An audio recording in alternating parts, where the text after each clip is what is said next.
Good evening everyone. Hi, I am Nitin Singh. And I'm Varu Rana. कैसे हो आप लोग? आई होप काफी बढ़िया होगा। कहीं ना कहीं कल एक वीडियो अपलोड हुआ था जहां मैंने और मेरी वाइफ ने पूरा बताया था कि एंड टाइम पे हम लोग अक्सर पैनिक होना स्टार्ट होते हैं। बिकॉज कभी कभी कैसा होता है कि स्टार्टिंग में मॉक में स्कोर तो काफी अच्छा आता है, बट एंड जैसे आते हैं स्कोर्स गिरना डाउन होते हैं और वहीं से पैनिक मोड ऑन होता है। इसके अलावा कैसा है, अगर नहीं देखा होगा तो वो वीडियो जरूर देखना, काफी हेल्पफुल है और काफी आपको हेल्प मिलेगी। सेकेंड चीज जो एक कॉमन क्वेश्चन देखने को मिला, एलपीटी। और ये एलपीटी मैं आपको एक रियल लाइफ एग्जांपल दूंगा मेरी वाइफ का। वो है उत्तर प्रदेश से, बट उसने अप्लाई किया महाराष्ट्र से। अब यूपी बोर्ड दूर दूर तक मराठी नहीं, और एकदम से फिर मराठी क्लियर करना और एसबीआई में जॉब करना। तो पूरी चीज आपको इस वीडियो में देखने मिलेगी। अगर आप नए हो तो चैनल को सब्सक्राइब करना बरवाड़ा के, और मेरे चैनल को भी। बाकी अब अरु बताएगी कि कैसे करना चाहिए एलपीटी को लेके और क्या क्या पढ़ना चाहिए। सबसे पहले तो आई होप जिन लोगों ने किसी दूसरे स्टेट से अप्लाई किया होगा, उन्होंने पहले थोड़ा सा उनको चीज़ों को सोच लिया होगा कि क्या वो उस लैंग्वेज को पढ़ सकते हैं कि नहीं पढ़ सकते हैं। जैसे मेरा था तो मैंने हिंदी से मराठी अगर कंपेयर करा जाए तो काफ़ी चीज़ें सिमिलर रहती हैं, इसलिए मैंने महाराष्ट्र को चूज़ किया था। इसके अलावा जो हिंदी स्पीकिंग वाले स्टेट्स हैं, अगर उनके स्टूडेंट्स किसी और स्टेट के लिए अप्लाई करना चाह रहे हैं तो आई थिंक उनके लिए सेफेस्ट चॉइस रहती है गुजरात और महाराष्ट्र, क्योंकि हिंदी, गुजराती और मराठी तीनों की लिपि सेम ही होती है। तो पढ़ने और लिखने में, मतलब समझने में लिखे हुए को, उसमें इजी रहता है थोड़ा। इसके अलावा किस तरह का एलपीटी होता है, सबसे पहले तो मैं एसबीआई की बात करती हूँ। और जितने मेरे दो तीन लोग आईपीएस क्लर्क के थ्रू भी गए हैं, तो उनसे भी जितनी मेरी बातचीत हुई है, सबका यही कहना है कि बहुत ज़्यादा डीप नॉलेज होना ज़रूरी नहीं है कि आपको एकदम ग्रामेटिकल नॉलेज हो। बस इतना होना चाहिए कि आपको पढ़ना और समझना आना चाहिए। मतलब अगर जैसे मैं अभी एक रूरल ब्रांच में हूँ, मतलब सेमी अर्बन ब्रांच में हूँ, तो वहाँ पे मुझे काफ़ी जो ऐसे कस्टमर देखने को मिलते हैं जिनको हिंदी आती ही नहीं है, जो मराठी में ही बात करते हैं। तो एटलीस्ट अगर हम उनको बोल के नहीं बता पाते अपनी बात, तो एटलीस्ट उनकी बात समझनी तो चाहिए कि उनको क्या करना है, उनको क्या प्रॉब्लम है, क्या उनका काम है। सिर्फ यही पर्पस होता है एक एलपीटी का। तो उसके लिए कम से कम, मतलब आप यूट्यूब पे आप जब अपना मेंस का एग्जाम देके आओगे तो आपको काफ़ी कुछ वो हो जाएगा कि हाँ ठीक है, हो सकता है। उसके बाद तभी से आपको यूट्यूब पे काफ़ी फ्री सोर्सेज मिल जाएंगे, वहाँ से आप एटलीस्ट अपनी बेसिक नॉलेज बना सकते हो। आपको ऑनलाइन फ्री में इतने सारे न्यूज़पेपर मिल जाएंगे, मराठी, गुजराती, जो भी आपने फिल की होगी, जो इस भी स्टेट से फिल करा होगा, कि आप आराम से अगर डेली उसको 15-15, 20-20 मिनट एक छोटा छोटा कॉलम भी पढ़ोगे ना, तो उससे आपको काफ़ी अच्छी अंडरस्टैंडिंग बन जाएगी। और एलपीटी में आपसे कुछ ऐसा बहुत ज़्यादा हार्ड नहीं पूछते हैं।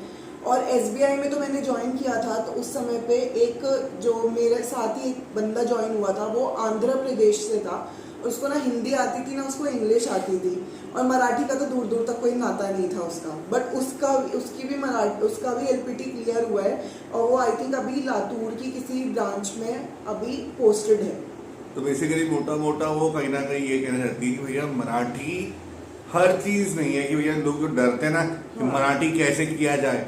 तो मेरे को एक बात बताओ बरू, मराठी के अंदर तुम बोली कि थोड़ा बहुत आपको आना चाहिए, समझ में आना चाहिए, तो इसके लिए लाइक क्या किया? मतलब कॉलम पढ़े, कोई क्लास लग रही हो? कोई क्लास, मतलब क्लास की ऐसी कोई जरूरत नहीं होती। आप यूट्यूब से अपनी नॉर्मल काउंटिंग्स और जो लेटर्स होते हैं, जैसे हमारा हिंदी में क्या ख ग होता है, ऐसी जो मराठी की वर्णमाला होती है, वो सब चीज़ें आप ऑनलाइन सीख सकते हो। बेसिक चीज़ें कि आपको किसी से पूछना है कि आपका क्या नाम है, आपके पापा का क्या नाम है, ये तो थोड़ी बेसिक जो इंट्रोडक्शन वाली वो होती है, ये आराम से आपको यूट्यूब पे मिल जाएंगी।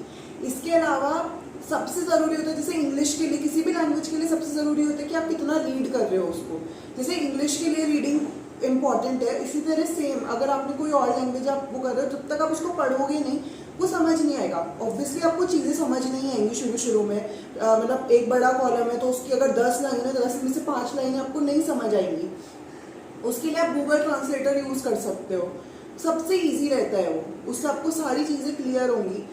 इसके अलावा अगर थोड़ा ज़्यादा टाइम है, कोई और एग्ज़ाम नहीं है, तो थोड़ा अभी अमेज़ॉन प्राइम वगैरह पे बहुत मराठी मूवीज़ मिल जाती हैं, पूरा जॉनर है उसका मराठी मूवीज़ का, तो वो भी देख सकते हो। उससे आपको काफ़ी अच्छी अंडरस्टैंडिंग मिलेगी कि वो मराठी में बोल रहे होंगे, आपके पास इंग्लिश सबटाइटल्स होंगे।